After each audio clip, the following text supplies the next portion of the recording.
مگر میرے مولانا نے سوال کیا بتائیے گا جانور کسے کہتے ہیں اور انسان کسے کہتے ہیں؟ میرے مولانا نے مختصر سے لفظوں میں جواب دیا کہ جو فقط اپنے لیے زندگی گزارے وہ جانتا، جو فقط اپنے لیے زندگی گزارے وہ ہے جانور، جو دوسروں کے لیے زندگی گزارے وہ ہے انسان۔ جو دوسروں کے لیے کیا میرے دل آج جب موت و حیات کی تعریف ہوتی ہے مولانا یہ بتائیے موت کسے کہتے ہیں اور حیات کسے کہتے ہیں؟ کہ جس کا دل دھڑک رہا ہو، نبض حیات چل رہی ہو، زبان گفتگو کر رہی ہو، آنکھیں دیکھ رہی ہو، کان سن رہے ہو، وہ ہے زندہ۔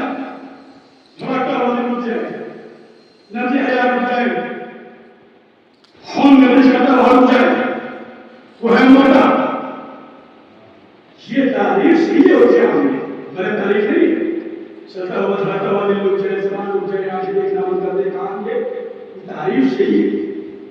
مگر ایک مختصر سی تعریف کہ موت کسے کہتے ہیں اور حیات کسے کہتے ہیں، شاید یہ جملہ فٹ ہو جائے مذہبی طور پر مولانا نذیر صاحب کے اور اس کے بعد ذات امام حسین صاحب۔ یہ تعریف صحیح ہے کہ دل دھڑکتا ہوا رک جائے تو اور دل دھڑک رہا ہو تو مگر کسی بھی انسان کا زمان